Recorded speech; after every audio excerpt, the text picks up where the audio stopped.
Thank you very much for joining us for this session. Today we are discussing personal effectiveness and we're going to be looking at some very basic skills and tips.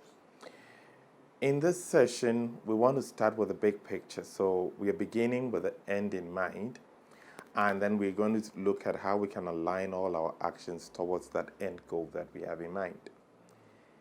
So our question at the end of the story will be, are my actions on a daily basis, monthly basis, weekly basis, hourly basis, moving me towards my end goals? Okay. And how exactly do we do this? So we'll start with a simple exercise. So for those of you watching the video, you can pause, get a sheet of paper and try to do this exercise. And those who have the workbook, the exercises are in the workbook. Okay. So here's the exercise. 1, you have to list a minimum of 10 tasks that you want to accomplish next week. After you've listed all 10, you're supposed to put I, standing for important, I against each important item. So out of the 10, which ones are very important, put I against them. And then try to come up with the first 5 items you will tackle next week. Think about what are the first 5 items you will tackle next week. Now I want to introduce us to something that you might be quite familiar with, okay? That is the important and urgency grid, okay? And this is a grid that was made popular by the former US President Eisenhower, and it helps us to prioritize. So it's basically to have a grid on one axis to talk about what is important versus less important, and on another axis, what is urgent versus less urgent. Okay. And when you put up the grid like that, you get a matrix that looks like this. And in that matrix, we will now try to place items that will help us to prioritize. And in terms of the definitions of urgent versus important, we want to define urgent as any activity that requires immediate attention. You have to do it now. It makes it urgent. And important, we want to define important activities as activities that represent your purpose, your values, or your long-term goals. Those are the activities that we are classifying as important. Okay.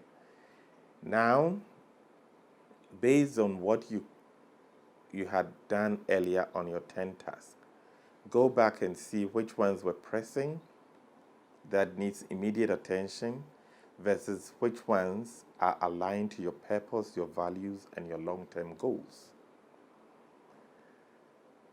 How has your eyes changed? Have you discovered some other things that have immediately transformed to be important versus how you initially ranked it? So based on this new understanding of what important is, which are the things that are aligned to our purpose, our values, and our long-term goals, let us now identify all the new important stuff that have come to add on to our list. And then now we can do the exercise again to say what will be the top 5 things that we'll tackle next week. The nice thing about this grid is you can now, knowing what is urgent and what is important, classify the things that are urgent and important and the things that are important and not urgent. And we want to throw a challenge for you to muse on, for you to think around, to say, which ones do you want to tackle first? If the thing is important and it is urgent, then you might want to tackle it first. Why? Because we always want to tackle the important things first. So whatever is important goes onto our top list, and we want to tackle which ones are important and urgent. And we would also like to work efficiently to take out all the urgent stuff so that we can predominantly stay in the quadrant that has important stuff and not urgent. And we can take our time to focus on important stuff. Things that are urgent and not important tend to be distractions, and we might want to delegate them and get someone else to do them. Things that are not urgent and not important are a total waste of time. We want to ignore them and move on. Okay. So with this grid in mind, we want to now think of how we can focus on the important stuff and focus on outcomes. With a new list of items that are on the top of your list, can you cross-check, let's say the top 5 items, and ask the question, are these top 5 items moving me towards my goal? And if the answer is yes, then you might want to focus and execute these items. We'll now shift into a subject that is quite popular, time management. And some people consider this to be a misnomer, a wrong name for a situation, because actually nobody can manage time because time moves at its own rate anyway. So there is the debate in support of saying that we are not managing time, we are actually managing what we are able to achieve within a specified time frame. That said, let's look at how we can optimize what we do within any given time. And we're using the tool which is super popular, known by many people, called my to-do list.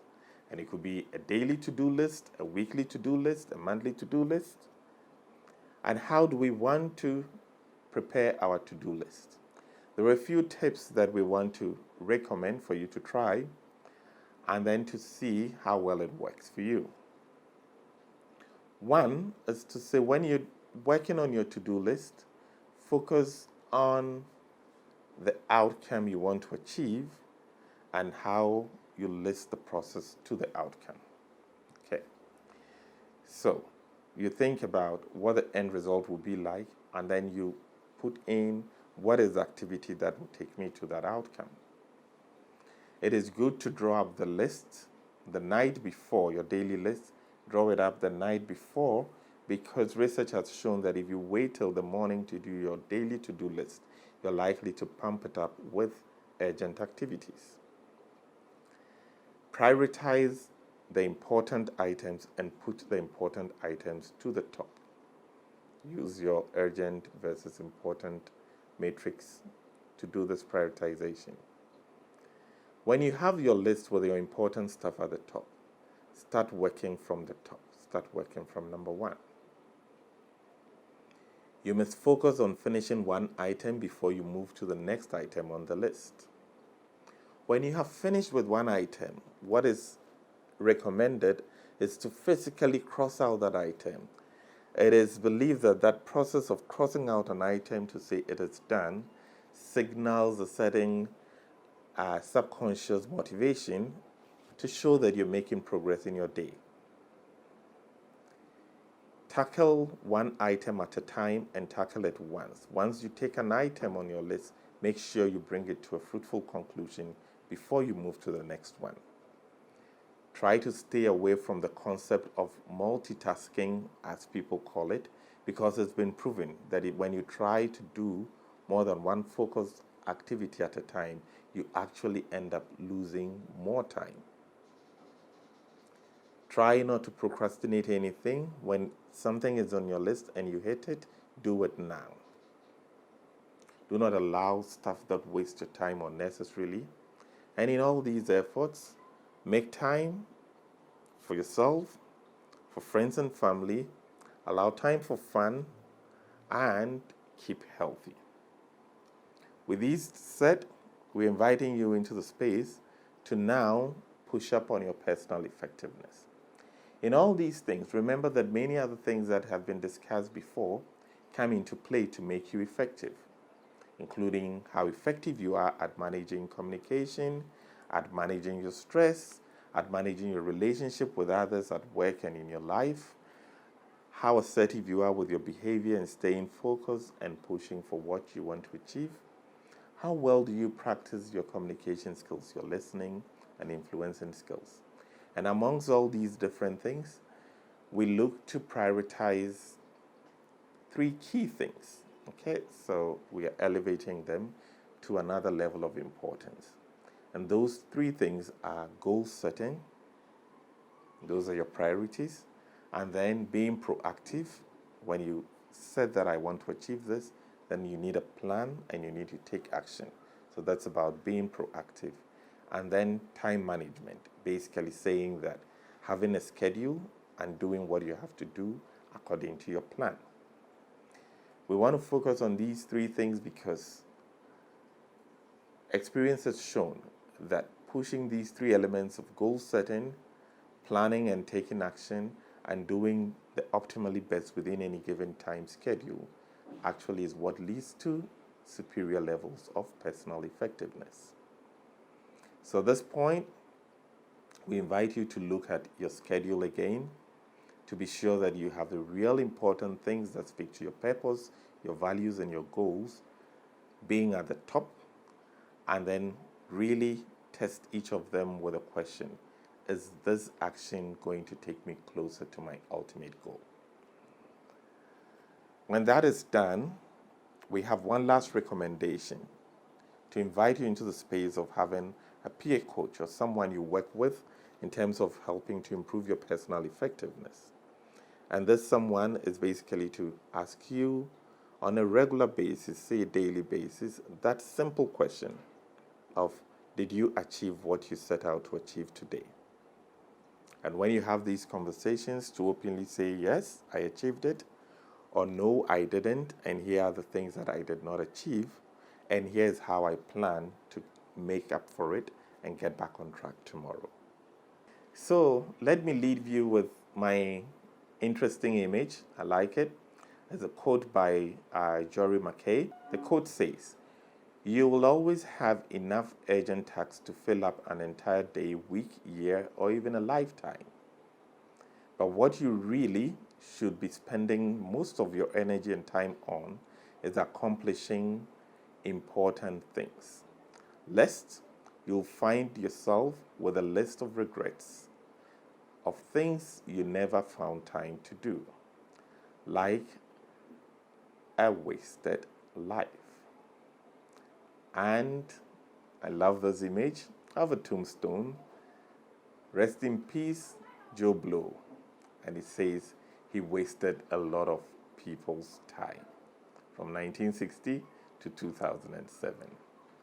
So for your exercise on this, review the materials that we've shared with you, do your to-do list, and then you can share back with us or share with a peer, a friend, your peer coach, and then try to test against each other how well aligned your to-do list and the things you're prioritizing are aligned to your values, your purpose, and your goals. If you have any questions around the prioritization grid or any of the materials that we've shared, feel free to send us back the questions and we'll be happy to have another session to discuss them with you. Thank you. Have fun.